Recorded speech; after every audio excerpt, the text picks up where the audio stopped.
All right, we're going to go ahead and get started. Good afternoon, everyone. Thank you for joining us today for our second Child Abuse Prevention Month webinar. Today's presentation is going to be focused around how you can help by becoming a foster or adoptive parent. Our presenters today are Brian Stanton, who is our foster and adoptive recruitment supervisor, and Sally Denman, who is our adoption matching coordinator here at Division of Children and Family Services. Before we get started, I just want to touch on a couple things. We are hosting one more webinar this month, next Wednesday. And that is going to be about how you can support our youth and families by becoming a volunteer or a donor. We'll be sending more information out about that. But if you can join us again, please do and share with someone who you think might be interested. If you have any questions during the presentation, please type them in the chat. We'll all be monitoring the chat and answer questions accordingly, and I'll be asking questions to Sally and Brian throughout the presentation as well.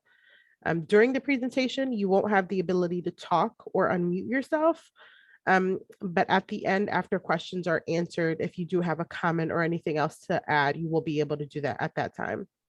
I'm now going to turn things over to Brian and Sally, and thank you again for joining us, and enjoy the presentation. All right. Well, thank you so much for giving us this opportunity to share a little bit more about the steps of becoming a foster and adoptive parent. We prepared a presentation for you, so we're going to go ahead and get started with that. And again, this is real flexible. If you have any questions, type them in the chat. If it's pertaining to exactly what we're going over, we'll address it. If not, we can wait till the end and go over all those specific questions for you. But again, hopefully this will be hopeful. This is good information for you, and we understand that, it's a big commitment to become a foster and adoptive parent.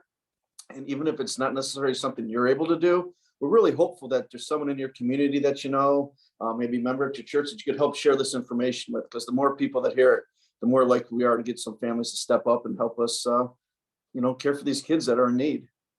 With that being said, we're going to go on to the next slide. All right, so just to begin with, I'm just going to give you some general information. Again, these numbers change all the time. We're always working with the courts. We're lucky we are sending kids home. Sometimes we're getting kids in care. So, but for the most part, this is a ballpark figure of kind of the need we're working with right now as an agency. And as you can see, we have about close to 2,500 children in our care. About a year ago, we were a little bit higher than that. We were over the 3,000 mark. So we have made some improvements, but again, this is work that we need to continue to do. There's 2,500 kids that we're relying on family and the community to help raise. Of those 2,500 kids, 1,535 of those children are in temporary custody. And then that means that 836 are eligible for adoption. We're going to go over both. You may have heard terms like foster to adopt. We don't really care for that term. That kind of implies that it's up to you whether or not you choose to adopt. And again, we work through the courts. We work with families. We're always focused on reunifying families. So we'll kind of go over the difference between foster and or adoption and dig into these numbers a little bit more down the road. But the big thing we want to see here is this last number. We got about a third of these children are placed outside of Cuyahoga County. Now, some of them are placed outside because that's where their relatives are, which is good. Others may be in a particular, more of a residential type facility temporarily. But for the most part, there's some kids that are placed outside of our county just because we don't have enough homes here in our own county. So that's something that as an agency, we take very seriously. And we're really focused on trying to decrease that number because we believe children do best when they're raised in their own community. Can we go on to the next slide, please? All right, now let's start with foster care. Again, kids come into our agency's foster care for various reasons. Some have been abused, neglected, dependency, a little bit of both. So basically when kids come into care, what we're doing is we're looking for a safe and stable home while our agency works with our parents. We're very upfront when we're talking about foster and adoption to the community because we wanted to be clear that we're not wanting to be an adoption agency. We really are, when we work with families, focused on reunification. And reunification means when we have to remove a child from their home, we're focused on working with those birth parents to be able to resolve the issues that led to them entering care and then get them to go home safely. And again, so that's our focus always from the get-go, which means kids always are coming into our care in the temporary status. So when we talk foster care, we really are focused on it being temporary. And we really do look for foster parents that are really good mentors and can support our birth families to give them the support they need to be able to have the kids return home safely. And again, let's see here. And then the foster care, again, it's when kids are in their own community, again, they're attending the same schools, they're seeing their same friends, less of their life is disrupted. It's less traumatic for them in those situations, as opposed to children that have to be removed from their homes and they end up going several, miles away. They could be hours away. It's a barrier to them. It's a barrier to the families keeping those bonds together the further away the children are. So again, that's why it's so important for us to really help the kids with families in our own community. All right, next slide.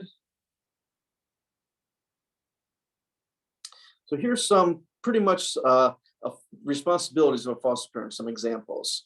We really, again, we want the foster families to be dedicated to reunification. Foster parents, they need to have flexible schedules. A lot of these children, they may have appointments, some counseling sessions. We also, again, we'd like to have them meet and see their siblings and their parents weekly. So you got to really have just a flexible schedule and be able to accommodate that. We also have a lot of decision-making meetings as a team. So when kids come into agency custody, it's just not one worker going out there making that decision. We meet as a team, we bring the family together, and we bring the family supports together. We want the families to bring everyone they can rely on to come to the table so that we can make the best plan. And the more people at the table, the less restrictive that plan is going to be.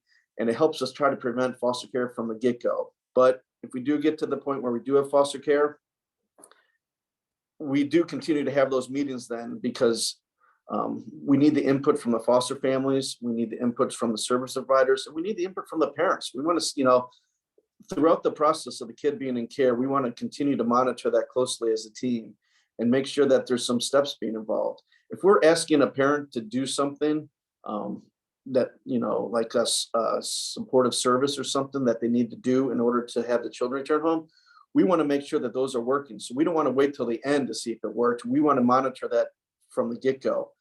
And again, our foster parents are really important in this process because they need to be at these meetings to let us know if the service is working for the kids, if if the families have been meeting and all those types of things. So it's really important to have a flexible schedule so that you can participate in those types of meetings. Again, I meant to mention we really are looking for sort of mentors to our birth parents. A lot of our families are really good, but they're just struggling. Some may be struggling financially, some might be struggling with some sort of addiction. There's just something that they're struggling with, and they don't really have strong family support on their own. But once we support them, address that problem, and also give them some more informal supports they can rely on, then they are able to step up and care for their kids when they return home. So that's why it's really important for foster parents to work with our birth families. We've had some really good examples of children coming into care, bonding with their foster families, but then they return home, but it doesn't end there. A lot of times those foster families then become lifelong supports to the families, not only the children, but the parents. We've had some instances where the foster family have become the godparents for the children that were in care, and they continue to celebrate holidays together. They'll see each other over the summer times. They really maintain that bond. And that's really important because that really is the support a lot of our families need. Again, I mentioned we have a lot of good families that were just struggling with something, but a lot of our families, they may have also been raised in the foster care system. And again, they just never really had proper parenting modeled to them. They never really had that stability growing up that they need to become productive parents. I mean, even when we kind of think about this in our own lives, many of us that are here today you can probably think back and realize they were really supported by their own families growing up. And a lot of our families that we work with don't have that. We need to get that for them. And again, these foster connections are one way to provide that. And again, just, really important for foster families to be a part of the team. And again, when we focus on reunification, it helps us in the end when the kids do successfully go home. It's more of a celebration and it's like a goal accomplished, more so than a sad thing where I was caring for this kid and now he has to leave. And that's, again, going to some of these other characteristics we have of good foster families. They're caring, they're non-judgmental. Again, these families may be struggling with various different things. We'll take drugs and alcohol, for example. Those are, those make people do a lot of things that aren't productive, that, we start getting them sober, we start giving them some support. All of a sudden they go back to being the people they were capable of being prior to that. So again, we don't want our foster families to be judgmental of our birth families. We want them to bond. We want them, and it helps supporting the children when they're in their home. It's really damaging to have a child in a foster home and have that foster parent talking down about the birth family during that process. It prevents the child from bonding with the foster family, and it also just it's really part of the process that we don't need to put our children through. So again, we need to be non-judgmental, and we really just focus on the child. The better we do that, the better support we give the child, the less traumatic it's going to be for them. And again, foster care, because it's temporary, means that if we do it well, the children are going to go home, which means you're going to have to be comfortable saying goodbye. So with that being said, can we move on to the next slide, please? All right. Now, adoption is a little bit different. We just went over how the foster care process, they come in temporarily. We're working with the court system. Again, the parents usually have 1 to 2 years to get their issues resolved. But by that 2-year mark, we really, as an agency, want to make a permanent decision about whether or not these children can go home. And while we do a good job reunifying children and sending them home, there are occasions when they can't go home. And that's when we switch to adoption. And adoption is really the opposite of foster care. It is all about permanency.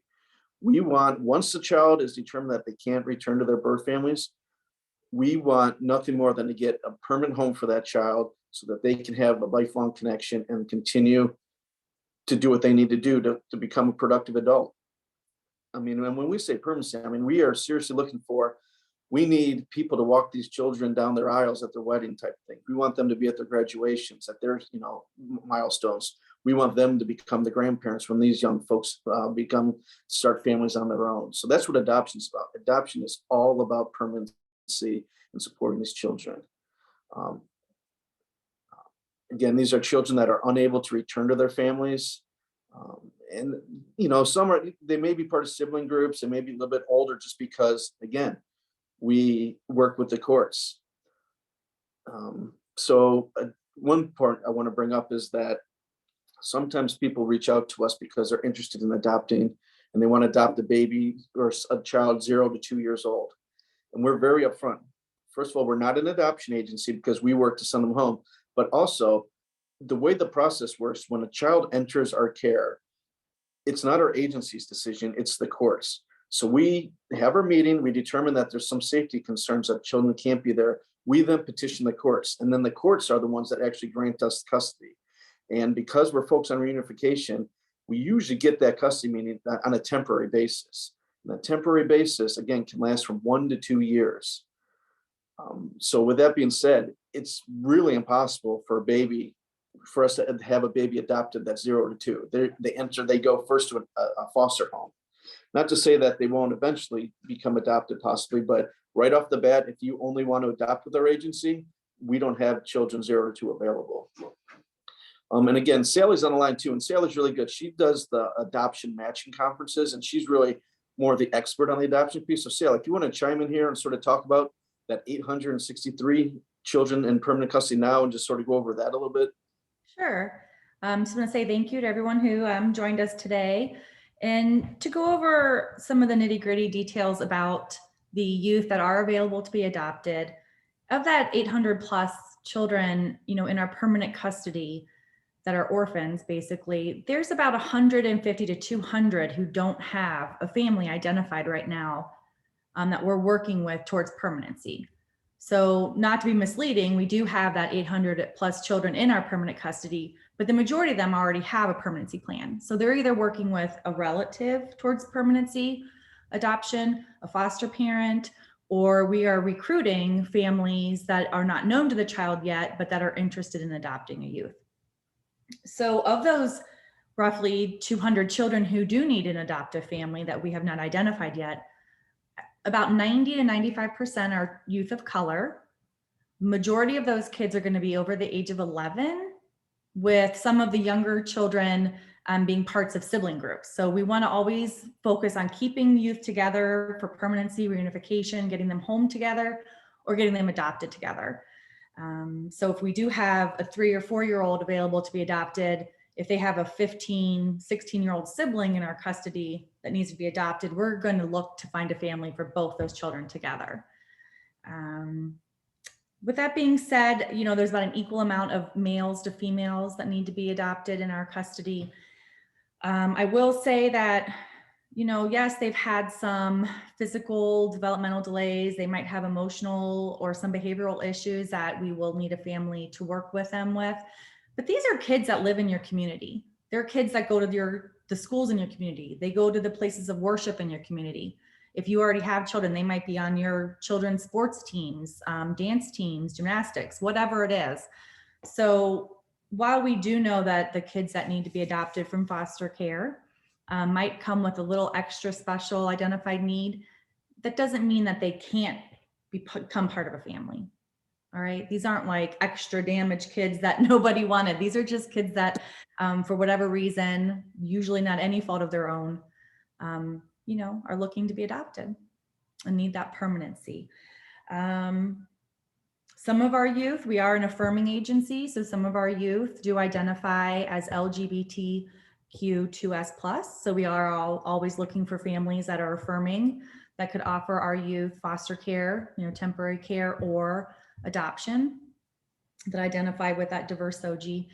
And, you know, just really we're looking for folks that are willing to, like Brian said, commit to these young people on a lifelong basis, provide them the skills they need to transition into adulthood and just be part of their lives forever.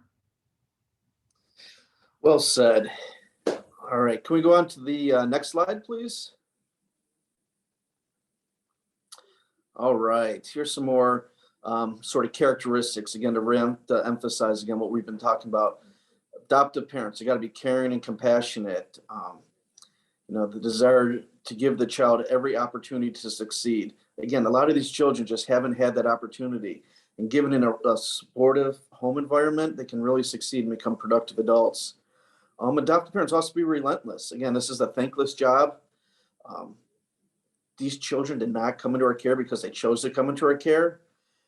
So they may not, you know, appreciate in the moment as much of the support that a foster adoptive family gives them. But again, if you're relentless and you stay there and you show them that you're there for them long term, those walls are going to break down and they truly are going to become appreciative and acknowledge all the hard work that you're going to do to support them. So some of the, you know, other responsibilities, again, provide permanency and love. And just, you know, again, it doesn't take much other than just provide them with stability in a home that they can, you know, continue to live in, especially for our older kids. If you think about it, children that don't get adopted, if they go away to college, you know, sometimes they struggle around the Christmas breaks and that because they don't have anywhere to go back to. They may be living at college, but those dorms close. So again, this is the types of thing, these are the small things that go a long way in supporting young adults to become successful. All right, next slide, please.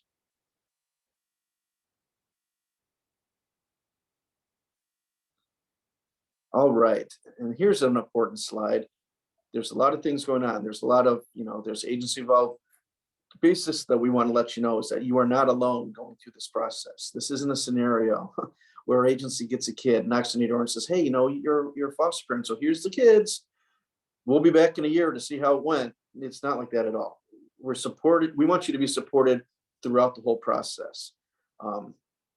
Again, it takes a team to care and support the children. You're going to get a worker from Children's Services that's going to work the case. You're going to work with the birth families. There's foster adoptive parents, and we have community partners that work with us as well. There's going to be service providers. There's going to be workers, or we have neighborhood collaboratives in our community. We have about 12 of them throughout Cuyahoga County, and they offer informal supports. They can offer like some of them have summer feeding programs, summer camps, those types of activities that support families that are free to the community. Again, we're going to start implementing monthly foster support groups. These are really good opportunities for our foster and adoptive families to come Meals are provided, childcare is provided, and it really is an opportunity for our foster adoptive parents to come together, support one another, learn from one another, network with each other. And there's also agency staff on hand to help, answer any questions they may have. Everything we do as an agency is really focused on the family, and it's that specific. So we really don't have general, guidelines. We really do try to make our decisions on a case-by-case basis. So it's important for these meetings to have staff on hand to help them work through some of their issues they may be having, some of the questions they may have about the process. And they're really good. We really encourage our foster families to go there because, again, networking is so key to this because, again, it's a unique experience. And if you're able to rely on support from other foster adoptive families, that's going to make the time even easier on you as a caregiver, especially when it comes to using like alternate caregivers. We have a lot of foster and adoptive families that, are able to, once they make these connections, they help each other, as like sort of babysitters to care for the kids on and off. They also help, share things. If you're a foster family and you've had like a 5-year-old in your home and they've been there for a while, and then you have a friend that, has a new 5-year-old, well, when they outgrow their clothes and stuff, kids do all this. So, you're just sharing those types of things, or car seats, or just all those sorts of things you have for kids. They really are good opportunities to get that informally with other foster adoptive families that are going through the same process you are. All right, can we go on to the next slide, please? All right, now here's the steps to becoming a foster and or adoptive parent. And again, if you're in, you can do foster care, or you can do just adoption, or you can do both. But again, I just want to stress, again, if you're only going to do adoption, understand what Sally was just mentioning about the kids that we have eligible for adoption. And if you're really focused on adopting a kid 0 to 2 years old, that's really not something our agency can do. We'd be more than happy to refer you to one of our adoption agencies that do that. But as an agency, we don't have kids just 0 to 2 ready for adoption. Again, those kids start as a foster placement. So instead of foster to adopt, we like to think of adoption as just one of the outcomes of foster care. You foster them, they could stay with you, they can go home, or unfortunately, you may be able to then adopt them. But again, it's not really a foster to adopt scenario. But if you are interested, there's 36 hours of pre-service training that you can take.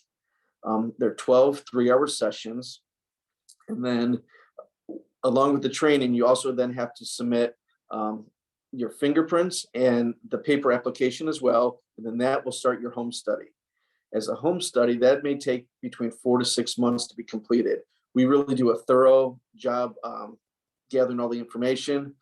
When you come through the foster adoption classes, you're actually getting a state license. So they take that very seriously. So we do all our background checks, we do a lot of investigation, make sure that, we're putting these children in safe places. So again, that just takes time. So your home study is going to take about 4 to 6 months. But then once you take your classes, you do your home study, then you're ready for a placement. And at that point, your home's going to be good to go. And we're going to start reaching out with you when we have kids available. So I'll talk to you a little bit about how that process works. So once you become licensed, you're going to let us know what ages work for your home, number of children, gender. Those are all the things that our agency, we don't take into consideration when we're looking for homes. We really have a good training program. We have really good, we're fortunate that way. We know that whoever comes through these trainings and passes the home study are going to be good caregivers for our kids. So as an agency, we don't use that. Like, we're not looking for young parents for young kids. That's irrelevant to us. That's up to you, though, to let us know what's going to work for your home. So when we do have a kid eligible to become, needs a foster home, we're going to call you up and say, hey, we have these 2 kids, this is their ages, this is what we know about them. And then it's up to you as a foster parent to let us know whether or not you think that's going to be a good match and accept the placement. We never just tell you once you're certified that you're going to take a particular kid. That's just not how it works. We always leave it up to the foster parents to have them make that decision, because again, we don't want to move these kids more than once. We would, when they come into care, we want to move them into one place, work with those families relentlessly, get them to return home safely, and that's it. We don't like them to bounce around from home to home. So again, be completely open and honest with us. If it's not a particular match for you, that's more than fine. we have other families we want to go to. That's why it's so important for us to build up our foundation of homes in our community, so that we really do, when we place in a home, it's really a good match for everyone.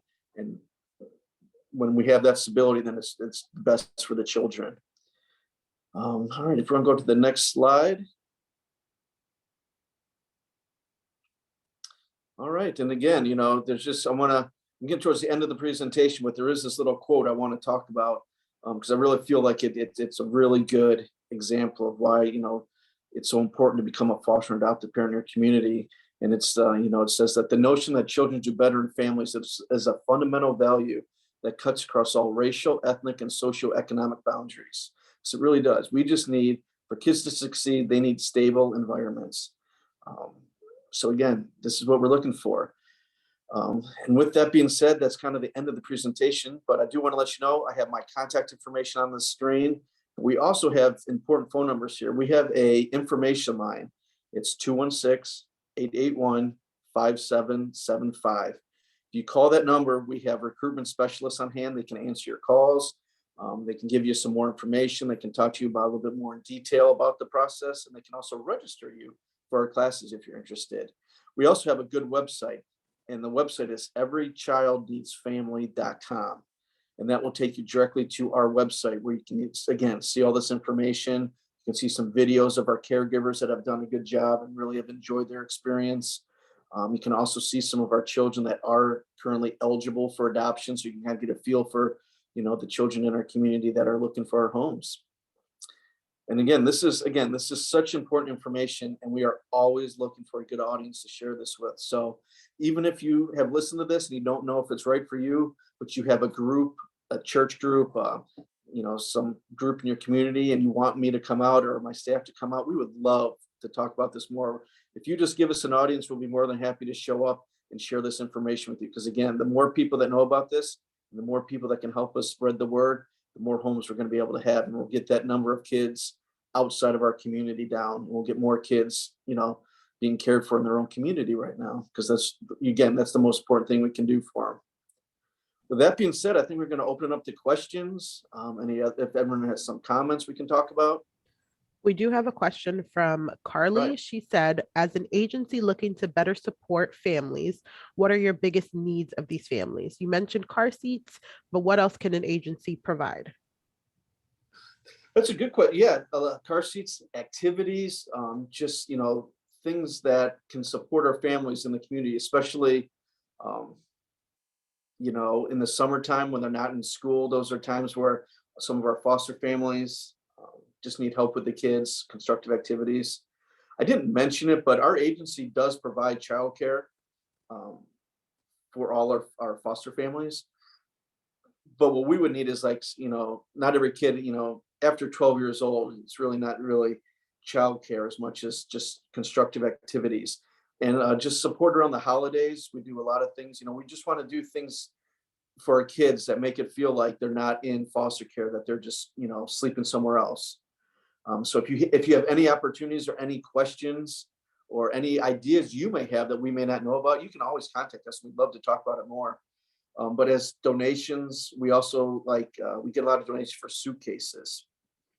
And that's just one of the things that often gets overlooked. But when kids have to leave their home, we've had them where they've just been given garbage bags to collect their belongings, and they show up at a foster home with, everything that means something to them in a garbage bag. So even something as simple as just giving them a suitcase to pack, it goes a long way in terms of just those little things that support our kids in care. Brian, I'd like to add, this is Sally, sometimes during the holidays and our next webinar is going to be on how you can donate, how you can become more active in supporting our agency and our families. But just, at every major holiday, we have some sort of event where we do want to support our families and our caregivers, like you were mentioning. So at the holidays, usually Christmas, Kwanzaa, the big major winter holidays, we have something called Hope for Holidays. And our teens, it's usually our teens that have the gap in the donations that we're looking for. So if you really want to know more about that, I would say to tune in next week when we have our next webinar, or you can reach out to Kristen Gardner. She's our outreach coordinator. And I believe Mariceli can leave her email address in the chat box for everybody. But also I wanted to add with adoption and extra supports. So we talked about what supports we offer our foster and adoptive families while they're caring for the kids, but we do have post-adoption resources for our families. So after you adopt, you're not alone. We have a dedicated post-adoption unit of staff at our agency that if you adopt a child and a few years later, something comes up in the child's behavior, school, developmental needs, you can contact us, you know, and just ask for help. There's also a wonderful statewide program now. It's called Ohio CAN, K-A-N. It's the Ohio Kinship Adoption Navigators. You can look that up online. They have a wealth of support also for our adoptive families and our kinship caregivers. And the last thing I want to add is if you're out there and you're watching this and you're a relative and you have a young person in your family who's in custody of a public agency, you can become a foster parent to that young person. Just because you're a relative does not mean that you cannot become a foster parent to that youth, and you can also adopt them. So, you know, let us know if you're out there and you are struggling with getting those kids back into your family, their family of origin, or you want to foster them, you didn't think you could, let us know. Call that number and we can help you out. Thanks. We do have another question from Kim Russell. She says, how many of the 836 children and youth are eligible for adoption and have been placed before? So of that number, they're all eligible for adoption. Those are all the children that are parental rights have been terminated. So they are legally free to be adopted. So in our county alone, we have that 800 plus children waiting to be adopted. We average about 150 youth a year that become adopted, that finalize their adoption. And like I said, probably close to 500 of those youth, the 600, we're working an active permanency plan. We either have identified that family, they might be out of state relatives that we're working through that, you know, there's a legal process we have to do to get them placed out of state with that family. A relative might be going through pre-service, getting their home study done, or the foster parent is adopting, and, you know, there's steps that have to take that go forward towards that process that can take a few months as well. So what was the second piece? How many have been placed before? So they've been placed on for adoption, then they're not adopted. I guess I would assume so. Kim, you can unmute yourself if you want to elaborate more on that question. Yeah. Thank you. I appreciate it. I was looking for the mute, but yeah. So my question, hi Sally. Thanks for the information, and Brian, great session. Yeah. So my question really is about, of the 836 children who are eligible for adoption, how many of them have been placed before at least one time? So, or are they all, have they never been placed, or have they been placed 2 or 3 times and they're still in the system, in the cycle? Yeah, so you want to go first, Sally? Her dog is barking, so you should probably go. Go first. Yeah, so those are all kids that are part of the 2,500 that are currently in our care. You're right. Some have been in our care in the past. I don't really have that number offhand about that. But many of those are the ones that, again, I have, you know, they've been placed since they entered care. Mm-hmm. So some of those kids, we look at their length of stay, and, you know, some of them have been in our care more than 2 years, others haven't. Mm-hmm. So when we get a kid that comes in to our care, they're immediately placed. And then from there, it's whether or not they've had multiple placements. Some don't always stay at the placements they're with. We have really good resources in our agency. One of the programs is called 30 Days to Family. So if a kid comes into our care and we don't have any relatives identified, we make a referral to this unit, and they go nuts and do everything they can to try to uncover relatives. But while kids are currently in foster care, and then once we find someone, then we're able to move them from foster care to a relative. So again, it's hard to say how many of them have had multiple placements, but those are all kids that have had to leave their parents' home and get placed by our agency. All those 2,500 kids are currently placed. Yeah, and just to elaborate a little bit, Kim, so some of our youth have been, matched with a family for adoption and placed with them, and for whatever reason during the assessment process before they become finalized and adopted, sometimes it doesn't work out. It is not a huge number. It's a very low number of children this happens, to. Sometimes it has nothing to do with them. Sometimes the family that was chosen to adopt, things come up in their life and they can't proceed forward. But I would say, when the children get to the point where they're waiting to be adopted, there's no family identified. I mean, when you look through their placement history, some of these kids have been in 10 placements, including if they've ever gone back and forth to mom or dad. And some have been in the same foster placement since we obtained custody from the courts. But for whatever reason, that foster placement or relative caregiver is not willing or unable to adopt those kids. So it just really is case by case. Okay, fair. Ready? We do have a question from Christina. She said, is there an age limit on being a foster parent? Excellent question. And the answer is no. There is no age limits or anything. Again, everyone takes the same training. We do a home study. We're really just focused on evaluating the caregivers to make sure that they're able to, provide stable care. And we really want to, and it gets to the specific point where it's like, even to what age are they able to provide care for? But we really do have some, it's really basic things that they would have to do. If you want a baby, you got to, when your doctor has to be able to tell you you're able to carry 10 pounds, that kind of stuff. It's really minimal of what the requirements are. So no, there's no age limits. We welcome all caregivers of any age to, just people of all age ranges have various experiences that they're able to share and support our kids with. So yeah, we're welcoming everyone at that point.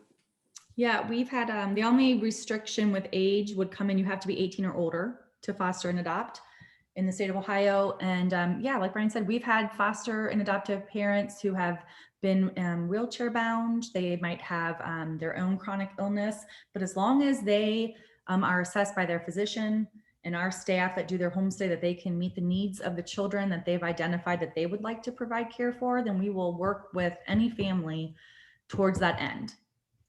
And just to elaborate a little bit about that, could you guys tell us the process of becoming like a foster, and so you file an application, you go through your home study, like a little bit like what that process looks like? Yeah, I'd encourage you to start by either visiting our website, everychildneedsfamily.com, or they can call our recruitment line at 216-881-5775 and just get a bunch of information.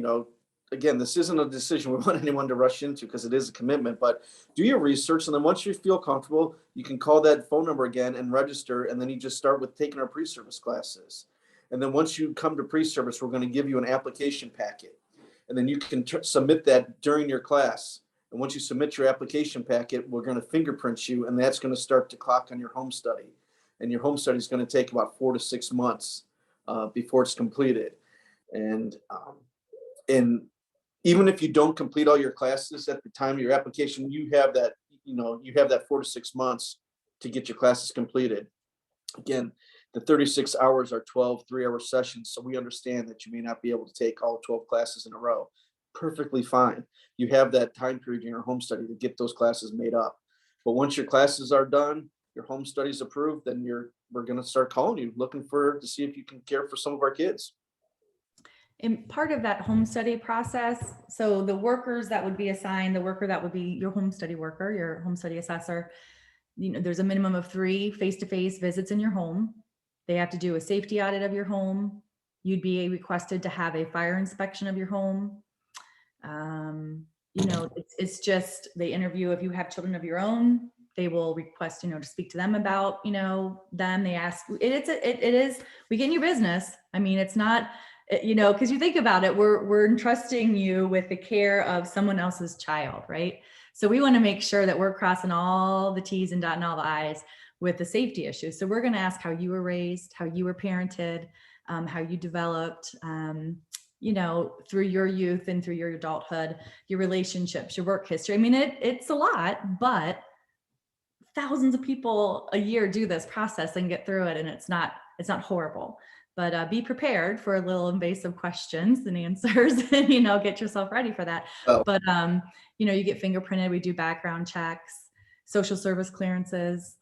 So it's that's the process. So that's why it could take 4 to 6 months. We're going to need references. We're going to ask for names and addresses and phone numbers of 2 family members and 3 non-relatives that we're going to send letters to that have to kind of vouch for your ability to foster children. So we're doing a lot, and it's all based in the rules and laws that we have to follow. So yeah. Thank you so much for that, Sally. Another question we have from Carly: the biggest hurdle I hear for individuals interested in foster care is that they both work full time. Both parents work full time. Are they still eligible? 100%. Again, yeah, absolutely. And that's why we're one of the few agencies that are able to provide daycare for our children. So between the school and aftercare, or just daycare for the younger ones, that gets provided for you free of charge. Awesome. Thank you. If anyone has any other questions or comments, feel free to unmute yourself.